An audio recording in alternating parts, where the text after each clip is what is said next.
Okay, so we're at that point of the year where everybody's doing their yearly wrap up, their top 10, top 15, top 5, whatever they choose to do. So here we are with mine. This one was definitely difficult. I know I probably say that every year, but the amount of shoes that I purchased this year alone surprised me. And that says a lot if I was surprised. So yeah, this list was kind of crazy.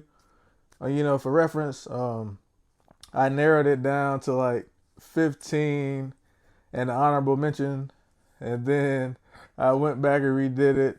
I added and subtracted some shoes, so I have a straight top 10, no honorable mention, and I tried to do it based on how I felt when I got the shoe, and like my reaction when I actually unboxed it or like seen it for the first time. So let's go ahead and get into it. So starting off at number 10, we have the Crocs Nova Trek. This is one of those shoes that is very different. Going off the Salehi Bembry hype, I think this was a nice addition to the Crocs family, in my opinion. It's something, like I said, something different, new silhouette, and I'm pretty sure it's fairly comfortable. This would be like my new festival, probably shoe, interchangeable with the Salehi, but yeah. I had to put this one on the list because initially I was like, yeah, I need these. It took a little research to get them, but I was able to track them down in my size. So yeah, throwing these at number 10. So coming in at number 9, we have the Kizzo Diamond. I'm a big fan of independent brands, especially when they do it right.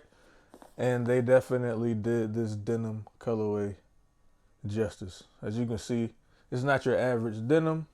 Something different, like a patchwork type thing. But yeah, initially I was like, I definitely need these. In hand, they're crazy. They're definitely chunky. So, be mindful with what you wear. I'm definitely going to do like some oversized baggy clothing with these. But yeah, coming in number 9, man, got to go with the Kizzo Diamond. Hey, shout out to Kizzo. They're definitely doing big things. Excited to see what they bring in the new year. So coming in at number 8, we have the Reebok Premier Road Ultra. I forgot what the colorway is, but these are different. They're comfortable. The colorway is crazy. The design is crazy, in my opinion. These definitely received a lot of compliments when I actually wore them, and when I showed them online. So yeah, the Reebok is definitely doing big things. Shout out to Shaq. He's reviving the brand, so anxious to see what he comes up with. But yeah, what's his number 8? Coming in at number 7, we have the KD4 Unt Pearl. I mean, I don't need to say too much about this particular silhouette or this colorway. This is one of those ones that, once I figured out they were dropping again, no hesitation on my part to cop these. If you've been collecting for a while, or you just like sneakers in general, this Pearl KD, one of those ones. Coming in at number 6 is a new pickup. We have the Nike Zoom Vomero in that supersonic colorway. This was the one that was on the radar for a minute. Finally got a restock on these. Was able to cop all the way from Italy. So yeah, shout out to Slam Jam. Finally was able to get through on your site and get a shoe. So that was a feat in itself. If you know anything about those sites, they get botted like crazy. So to be able to get a shoe that I really wanted on a random restock on that website, yeah, it was crazy. Top 5. I'm gonna let you know right now. Your favorite shoe, your grail shoe, your sneaker of the year, most likely not in my top 5. Just let y'all know. I mean, it's my top 5. These are the shoes that I felt deserve these 10 spots. I purchased them with my money, and they're in my collection. So this is my top 10. Like I said, your favorite shoes definitely not going to be in here, but let's go ahead and finish this off right. Coming in at number 5, man, we got that Nike Flight Posit in that green goblin colorway. Definitely another shoe that I really wanted and struck out initially. Was able to cop on a restock. So, a little story to that, but I'm glad these are in my collection. and I had to put these at number 5. Coming in at number 4, we have the J-Tip Saucony to-do list in the tan colorway. Definitely a dope shoe. I'm a fan of the colors. They really pop, something different. I never had the Omni, what was the Omni Grid? Pro Grid Omni 9. First time owning this actual silhouette. Shout out to J-Tips. I was able to get these pretty easily, which I was surprised because every other J-Tips release was a little crazy. But I'm glad I at least have one pair in my collection. And this is a dope one. All right, man, the top 3 coming up to you. Like I said, your favorite shoe, your grail, your sneaker of the year is probably not going to be in my top 3. But it is what it is. Coming in at number 3, man, we had to go with the John Geiger 004 in that melon colorway. You know, crazy silhouette. I did see someone in my comments in the unboxing said this reminded them of the 95 in some aspects, which after I actually talked to them about it, I definitely could see the vision with that. I still think they remind me of like a Yeezy 700, you know, just like the top part, you know, the slope down look. I don't know, like a V2 or something, but that's just me. But yeah, these dope. He definitely went crazy with these. I think he dropped like 16 colorways this year. I was only able to get one, but you know, it was all good. This one definitely up there as far as colorways, in my opinion. That green, red, and orange just hits a little different if you ask me, man. But yeah, number 3. Coming in at number 2, we have the Kobe 4 Pro Tro in that girl dad colorway.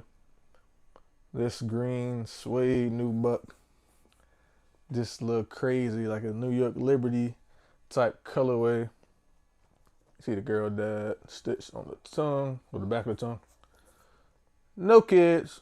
So this the girl dad thing really didn't mean much to me, but I like the colorway and I'm a huge Kobe fan. And this is the first Nike Kobe that I've been able to purchase since it's been a while. I want to say what, good 10 years maybe, something like that.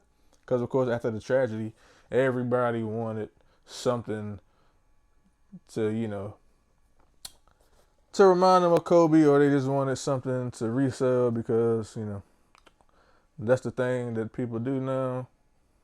If they can capitalize on anything, they're going to do it. So it was a good mix of people actually wanting something to remember Kobe by, and there were also the resellers that just wanted to get it and capitalize on, you know, people that wanted to have a keepsake.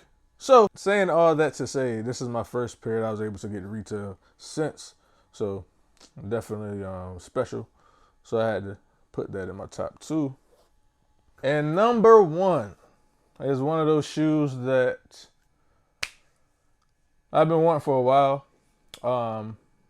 I was definitely tempted to search for the older pair, but once I got the news that they were re-releasing, I said I'm gonna hold off and get a new pair, because why spend all that bread for an older pair when I can get a brand new? So coming in at number 1, if you know me, then you know I'm a huge Kobe fan. Been like that forever. So anything Kobe related that I don't have, I got a cop. So we'll get the Crazy 8, Crazy 98, whatever they call them now, since they can't call them the Kobe joints. But yeah.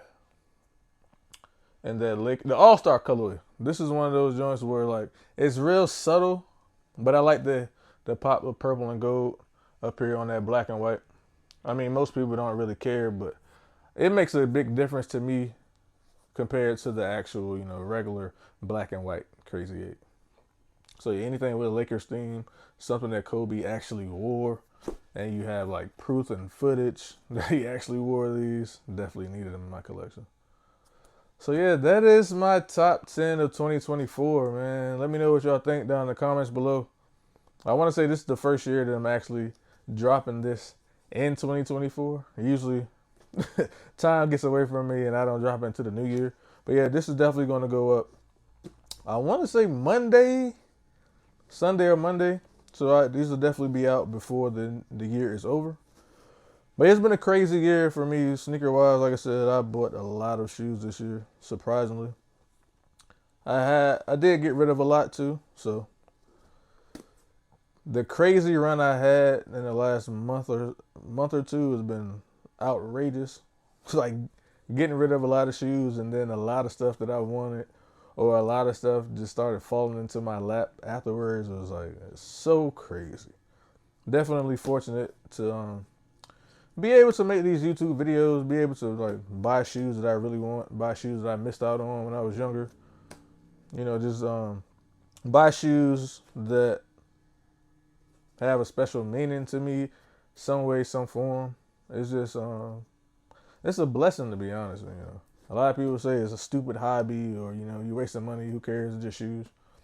Everybody has something, and my thing is shoes, clothes, and like going to games. You know, it could be worse. There are a lot of worse habits out there, so that's all I gotta say about that. But yeah, appreciate y'all for watching. It's been a crazy year. It's been a lot of growth. 2025, you know, let's see where it takes us. On to the next one.